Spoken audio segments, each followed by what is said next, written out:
Alhamdulillah. Bismillah. Assalamualaikum warahmatullahi wabarakatuh. Alhamdulillah, wassalatu wassalamu ala rasulillah wa ala alihi wa sahbihi wa man walah, wa ba'd. Saudara-saudariku dimanapun Anda berada, Alhamdulillah hari ini sudah sampai hari Senin 5 Syawal 1442 Hijrah. Alhamdulillah, semoga kita disampaikan dalam keadaan yang lebih baik, diberi kesempatan untuk menyempurnakan siam sunnah kita. Barangkali sudah ada yang mulai hari ini ya, di 6 hari puasa di bulan Syawal itu. Bagi yang belum mulai juga kita nanti ada masih waktu terbentang untuk bisa menekuni sunnah Nabi ini yang datang setahun sekali. Man shoma Ramadan thumma atba'ahu sittan min Syawal, ya siapa yang menunaikan puasa Ramadan thumma atba'ahu dan mengikutinya ya sittan min Syawal dengan 6 hari puasa di bulan Syawal, faka'annama yasumu dahra kullahu, maka seakan-akan dia berpuasa selama setahun penuh ya pahalanya. Jadi ada yang ulama yang menghitung kalau kita 30 hari kemarin puasa dan setiap satu hari itu dikalikan paling minimal 10 kebaikan. Konsepsi Quran surah ke-6 Al-An'am di ayat 160. Man jaa'a bil hasanati falahu asyru amsalihha. Siapa yang mendatangkan, menunaikan satu kebaikan yang bernilai pahala. Perbuatan yang punya nilai pahala disebut hasanah. Ya falahu asyru amsalihha, maka dia mendapatkan 10 kali lipat. Jadi kalau kita 30 hari puasa minimal kalikan 10 dari nilai puasa kita, bukan dari ibadahnya ya. Yang sholat, yang zakat itu puasa dengan ibadah yang detil lagi pahalanya lebih banyak lagi. Kalau kita ambil sehari 10 kali 30 berarti 300 kan? 30 hari kali 10 300. Terus tambah 60, tambah 6 lagi ya. 6 hari puasa bulan Syawal kali 10 lagi. Maka 60 jumlahnya. 300 tambah 60 360. Maka benar kata Nabi, kalau orang tambahkan 6 hari seakan-akan dia pahala puasa yang mendapatkan sepanjang masa setahun penuh. Ya dahr itu setahun penuh. Artinya 360 hari, seakan-akan 360 hari puasa karena dia dapat 10 setiap harinya. Maka kalau kita ambil hijriah 354 hari dalam setahun atau 365 hari dalam tahun Masehi, kan? Maka ambil tengah-tengahnya kurang lebih 360. Ada kemuliaan di sini yang setahun sekali datang. Semoga Allah berikan kelapangan pada kita untuk memulainya, insyaallah. Hari ini saya akan coba melihat beberapa pertanyaan-pertanyaan teman-teman yang saya janjikan dulu untuk setidaknya dijawab dalam satu kelenggangan ya. Kalau kita lagi baca kitab atau yang lain, ada waktu kita bisa jawab. Bersama saya ada di Ahmad juga loh. Ahmad, assalamualaikum. Sini, mau jawab pertanyaan Sambu ya? Kasih salam. Mau di situ dulu. Ya, biar jawab dulu ya. Sebentar ya. Baik. Saya buka dari akun IG dulu ya teman-teman. Ini ada di akun IG ya, waktu dulu saya sampaikan di Quran Sunnah Solution sesi tanya jawab. Ini belum sempat kita jawab. John, assalamualaikum. Mas John juga ada di sini. Coba saya janji ingin disampaikan cuma nanti ya teman-teman ya, kapan-kapan kita bahas ya. Baik, ini yang pertama dari akun irawan.komade ya, irawan.komade. Pak Ustadz, baik, saya ingin bertanya berhubungan dengan doa. Apa sebab doa tidak terkabul dan bagaimana cara agar doa segera terkabul? Serta bagaimana cara menenangkan pikiran dan hati yang sedang kacau? Terima kasih. Semoga Allah berikan ketenangan kepada Anda dan memberikan jawaban dari doa-doa terbaik yang disampaikan. Di sini ada 3 persoalan ya. Yang pertama, kenapa doa tidak terkabul? Yang kedua, bagaimana doa cepat terkabul? Dan yang ketiga, bagaimana cara menenangkan pikiran? Ya, penyebab doa tidak terkabul, teman-teman sekalian, kita bisa lacak di salah satu hadis Nabi Sallallahu Alaihi Wasallam ketika beliau menerangkan tentang seorang lelaki yang menempuh perjalanan panjang. Ya, saya bacakan hadisnya. Qala Rasulullah Sallallahu Alaihi Wasallam, langsung ke intinya. Tsumma dzakara rajula ya yutilus safara as'atha aghdara. Kemudian Nabi menyebutkan seorang lelaki yang menempuh perjalanan yang sangat panjang sampai dia berdebu, artinya menempuh perjuangan yang luar biasa sampai melewati berbagai medan, kan? Ya muddi yadayhi ila sama, mengangkat tangannya ke langit, fayaqulu, maka dia menyebut ya Rabb, bermohon dengan al-asmaul husna. Ya Rabb, ya Rabb. Dia tempuh 3 hal ya. Dia tempuh 3 hal. Satu, yaitu menempuh perjalanan panjang untuk berdoa. Sedangkan di salah satu keterangan, doa orang dalam perjalanan itu cepat dikabul. Yang kedua, ya muddi yadayhi ila sama, dia mengangkat tangannya ke langit. Sedangkan mengangkat tangan bagian dari hal yang memudahkan doa terjawab. Ada hadis lain mengatakan innallaha hayyun karimun. Sungguh Allah itu hayyun, maha pemalu, karimun, maha mulia. Dan akan merasa sangat malu kalau tidak mengabulkan doa orang yang mengangkat tangannya. Ya, ketika ditanya oleh seseorang, ya Rasulullah, ya apakah doaku, kurang lebih bahasa kita ya, terkabul dengan mengangkat tangan ini bermohon kepada Allah? Ya, maka Nabi balik bertanya, bagaimana jika ada seorang menengadahkan tangannya kepadamu dan memohon sesuatu, apakah engkau akan berikan? Ya kata dia, aku malu kalau nggak ngasih. Maka kata Nabi, komen Nabi pertama, innallaha hayyun karimun. Sungguh Allah lebih pemalu daripada engkau, lebih mulia daripada engkau. Allah sang pencipta dan sangat merasa malu jika tidak mengabulkan permohonan hamba yang tengah menengadahkan tangan kepadanya. Ini hadisnya sahih, ya kan? Akhirnya yang ketiga adalah menggunakan al-asma al-husna. Ini kaidah yang ada di Quran surah ke-17 Al-Isra ayat 110. Qulin Allah awin ar-Rahman ayyama tad'u falahul asma al-husna. Sebut nama Allah kalau Anda punya persoalan, minta bermohon kepada Allah, sebut namanya, atau Ar-Rahman, atau juga falahul asma al-husna, maka cari nama Allah yang sesuai dengan kebutuhan kita. Maka disebut dengan al-asma al-husna. Misalnya kita butuh rezeki, sebut Allahur Razzaq, gitu kan? Dan kita butuh ilmu, Allahul Alim, ya Allah. Butuh kesabaran, Allahus Sabr. Atau misalnya secara umum, kita ingin minta dengan menyebut nama Allah yang berjanji memberikan kebutuhan kita, merawat kita, maka sebut namanya Rabb, Rabb, Rabb. Makanya di diksi Al-Quran seringkali ada narasi doa menggunakan kata Rabb. Rabbana atina fid dunya hasanah, Rabbana la tu'akhidna, Rabbana zalamna, itu menggunakan Rabb. Karena Allah berjanji dalam Al-Quran saat kita masih dalam kandungan usia 4 bulan, berkomitmen dan memohon kepada Allah, Allah mengatakan dengan kalimat Rabb ingin memenuhi kebutuhan kita sepanjang kita pun komitmen untuk mengesahkan, mentauhidkan Allah Subhanahu wa taala. Itu di Quran surah ke-7 Al-A'raf ayat 172. Wa idh akhadha rabbuka min bani adama min zuhurihim dzurriyyatahum wa asyhadahum ala anfusihim alastu bi rabbikum. Ya, dan kita menjawab qalu bala syahidna. Ya, kita mengatakan kami bersyahadat ya Allah, Allah menjanjikan dengan Rabb. Makanya sering kita mengatakan ya Rabb. Dan orang ini melakukan ketiganya. Perjalanan jauh, kemudian mengangkat tangan, ketiga menyebut al-asma al-husna. Seharusnya doa dia 3 kali lebih cepat dikabulkan dari orang biasa. Tapi apa yang terjadi? Anna yustajabu lahu. Kata Nabi, anna yustajabu lahu. Bagaimana doanya bisa dijawab? Ya, ternyata penyebabnya adalah, ini yang paling luar biasa. Dia melakukan 3 hal yang mempercepat terkabulnya doa, tapi saat yang bersamaan, kata Nabi tidak berfungsi apa-apa. Ya, karena ada persoalan. Apa persoalannya? Mat'amu haram, makanannya haram. Mashrabu haram, ya kan? Minumannya haram. Malbasu haram, pakaiannya haram. Maghudhiya bi haramin, perangkat hidupnya haram. Ya, ternyata yang haram-haram itu bisa menyekat hadirnya sesuatu yang harusnya Allah berikan kepada kita. Ya, saya beri contoh gini misalnya. Ya, kita kalau ada gelas ya. Gelas ya kan? Gelas itu kan ada atasnya, ada tutupnya kan? Kalau ditutup. Kalau enggak kan semua masuk kan? Ya, tapi kalau kita tutup, maka tersekat tuh. Apapun yang mau masuk sulit. Kalau ringan, tembus. Tapi kalau keras, ya balik lagi mental. Ya, seperti itulah cawan hati kita. Kalau kita bermohon dengan kebeningan, air bening masuk, susu masuk, kopi masuk, yang enak-enak masuk semua. Tapi ketika dia ditutup tuh dengan maksiat, tutup dengan maksiat, menutup. Kata Nabi di hadis Muslim, naktah sauda, mulai menutup. Ya, kalau masih ringan masih ada tembus dikit-dikit. Tapi kalau sudah berat, mantul lagi. Nah, maksiat ini, perbuatan dosa ini, itu yang menghambat kebaikan itu masuk dalam diri kita. Sedangkan Allah itu thayyibun, innallaha thayyibun la yaqbalu illa thayyibah. Allah itu maha baik, ya, tidak menerima kecuali dari yang baik-baik, dan tidak sampai kepada kita pun anugerah Allah karena Allah maha baik, nggak akan menyatu dengan yang kotor. Ya, jadi harus kita bersihkan dulu, harus dihilangkan dulu yang kotor-kotornya ini. Ya, karena itu maksiat, harta haram, ya kan?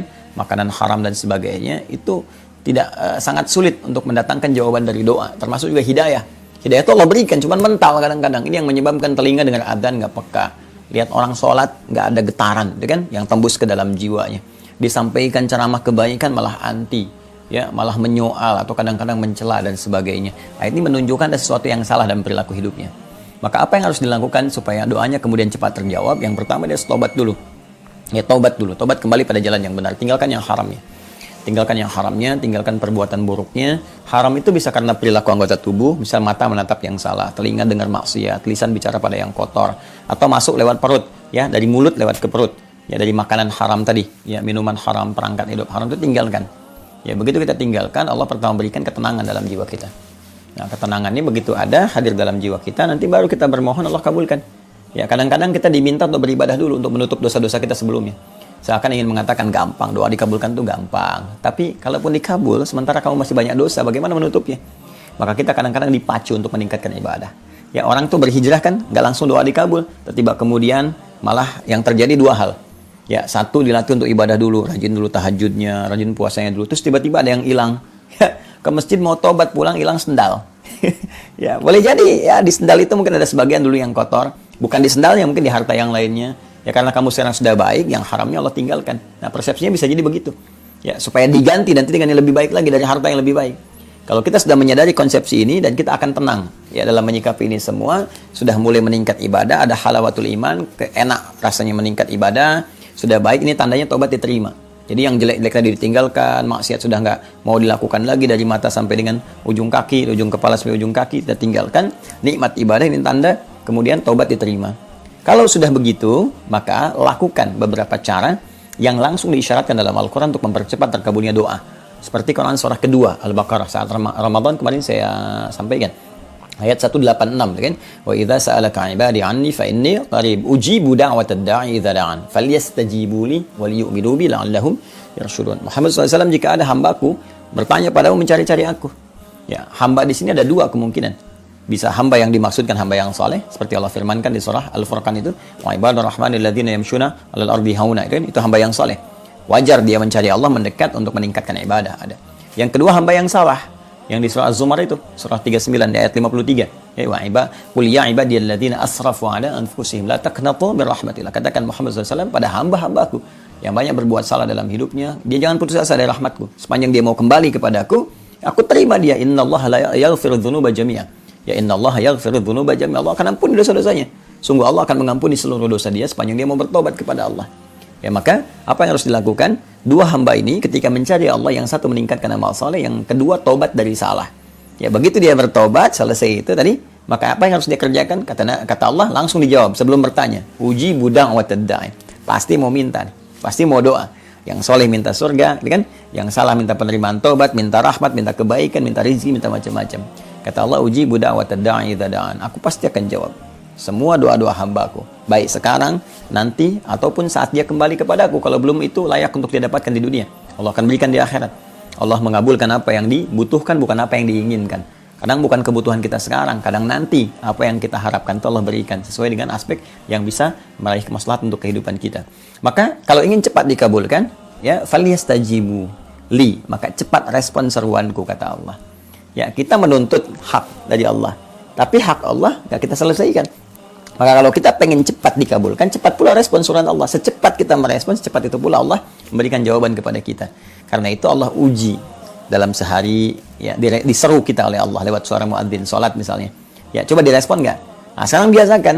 Zuhur respon, asar respon, maghrib respon, isya, subuh, bahkan kalau bisa lebih cepat merespon. Subuh 4.35, ya, Anda siap-siap dari jam 4 misalnya kan. Nah, itu ketika Anda menyiapkan lebih dari semestinya, dituntut 4:30, tapi jam 4 siap-siap, maka Allah pun akan berkenan mengabulkan lebih cepat dari apa yang Anda bayangkan. Jadi kalau ingin cepat doa dikabulkan, latihan meningkatkan amal soleh, itu kuncinya. Ya, amal soleh itu kalau ditingkatkan, takwa namanya. Takwa itu latihan untuk meningkatkan amal soleh, sehingga ada hasil kedekatan dengan Allah.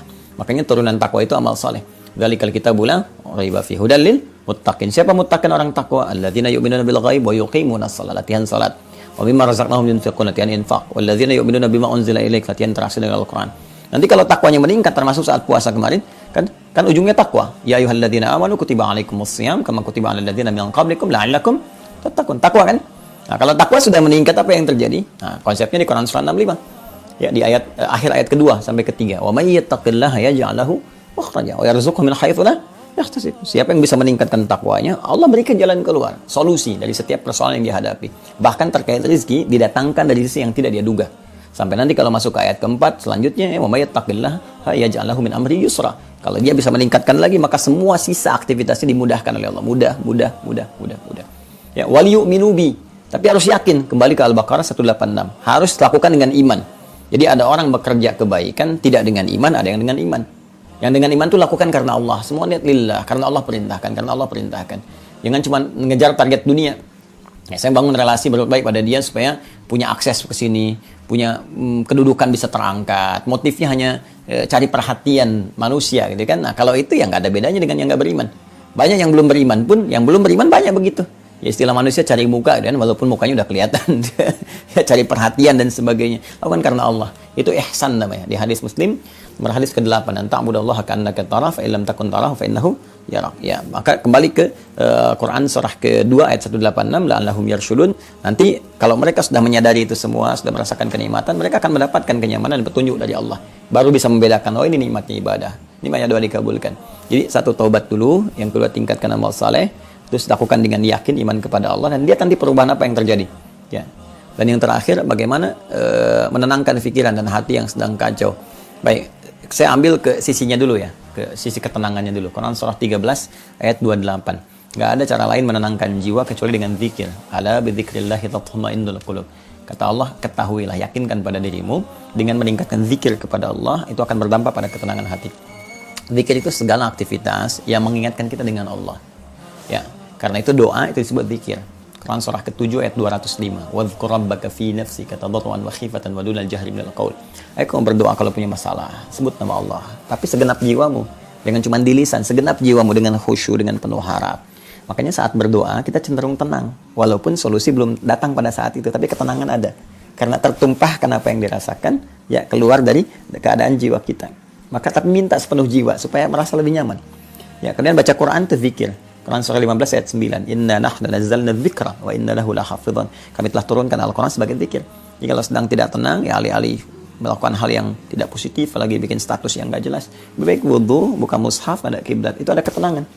Ya, kemudian ya kalimat thayyibah, sebut misalnya subhanallah, alhamdulillah, dzikir, Allahu akbar, astagfirullah, istighfar, rabbana la tu'akhidna in nasina wa akhtana, ya rabbana zalamna anfusana, ya rabbana, misalnya apa aja yang kita bisa sampaikan, mohon kepada Allah dengan zikir-zikir terbaik, atau subhanallah, alhamdulillah, Allahu akbar, istighfar, astaghfirullah.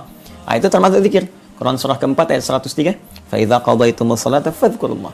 Jika Anda telah tuntas mengerjakan salat, berzikirlah kepada Allah. Kita ucapkan subhanallah, alhamdulillah, Allahu akbar. Itu memberikan ketenangan pada jiwa. Boleh saat gelisah pun kita sampaikan itu. Dan puncaknya salat. Ya, karena salat itu puncak dari zikir. Istighfar ada dalam salat, subhanallah ada di salat, alhamdulillah ada di salat, Allahu akbar ada di salat, ngaji ada di salat, ya doa ada di salat. Yang semua tadi ada di salat. Ya, makanya ketika Anda menunaikan salat itu bagian dari zikir. Quran surah ke-20 ayat 14. Innani anallahu la ilaha illa ana fa'budni wa aqimis salata li dzikri. Saya Allah, enggak ada Tuhan selain saya, kata Allah. Ya, maka buktikan engkau menuhankan aku dengan menyembahku. Caranya tunaikan salat sebagai zikir kepadaku. Jadi ambil wudu, kemudian setelah itu kita salat, kalau bisa ke masjid, salat 2 rakaat tahiyatul masjid, ya, atau misalnya salat wudu sesuai misalnya waktunya, bisa kal duha atau yang lain, tunaikan dan penuh harap kepada Allah. Itu cara terbaik untuk menenangkan jiwa. Jadi 3 ini kita simpulkan, setelah taubat kepada Allah, tingkatkan amal soleh dan perbanyak zikir dengan menunaikan amal soleh tadi. Semoga dengan itu insyaallah terlengkapi dan diberikan kemuliaan oleh Allah Subhanahu wa taala. Baik, kurang lebih demikian akun irawan.komade ya. Satu lagi. Assalamualaikum, waalaikumsalam warahmatullahi wabarakatuh. Dari akun Murlasnita, saya mau tanya obat herbal rempah pH7 di mana bisa membelinya buat ibu saya yang sedang sakit masa pemulihan dari COVID. Izin disampaikan, rempah pH7 nggak dijual, tapi dibagikan secara gratis. Sekali lagi ya, tidak dijual, tapi dibagikan secara gratis. Ya, kamera nggak usah ngikutin saya mau nunjukkan aja. Ya, alhamdulillah bersamaan dengan adzan mudah-mudahan berkah. Nah ini teman-teman, ini dia rempah pH7 ya. Dan ada tulisan tidak diperjualbelikan, khusus untuk lingkungan internal. Internal itu maksudnya yang pengen, ya, bukan lingkungan kita, enggak. Yang pengen nyampaikan, ya. Jadi tinggal teman-teman ngajukan saja. Kemana ngajukannya? Ini sambil adzan saya jawab ya, teman-teman. Nanti kita berhenti di satu pertanyaan ini karena tanggung. Bismillah. Nah ini ada namanya Ustadz Fadil yang bertanggung jawab. Baik, terkait dengan pH7. Nah, ini dia nomornya. Saya sampaikan ya, teman-teman bisa save nomornya. Bismillah. 0812 ya, 0812 1091 2570. 0812 1091 2570 ya. Saya ulang ya, 0812 1091 2570. Namanya Ustadz Fadil, beliau koordinator ya untuk pH rempah 7. Bisa juga minta lewat web Quantum Akhir ya. Sampaikan di situ permohonan, nanti dicek ke beliau, tapi cuma nerima WA ini ya, message ya. Nggak nerima telepon ya. Nggak nerima telepon, cuma WA message. Kalau telepon nanti tiap hari terus ya, karena banyak nanti. Nanti ketika Anda kirim pesan, automatically langsung tersambung jawaban bagaimana perangkat yang harus kita lakukan. Biasanya nanti Anda ditanya daerah mana, masukkan data, lalu kirim ongkos kirim aja. Ongkos kirimnya berapa ke situ, ya. Dari ongkos kirim ini nanti kemudian dipaketkan ini sampai ke kita. Assalamualaikum Mas Ahmad. Muhammad sudah datang. Sini, kita dadahan dulu. Assalamualaikum. Sini Bu ya. Ini Bu ya. Mau di situ dulu. Baik, kalau begitu kita akhiri dulu teman-teman sekalian. Ahmad sudah ada di sini, John juga ada di belakang, tapi Johnny nanti lain waktu saya perkenalkan, masih sibuk. Assalamualaikum John. Kasih suaranya dong sama pemirsa. Assalamualaikum. Alhamdulillah. Nanti kita sambungkan teman-teman. Allahu akbar, Allahu akbar. Subhanakallahumma bihamdika asyhadu an la ilaha illa anta astaghfiruka wa atubu ilaik. Assalamualaikum warahmatullahi wabarakatuh.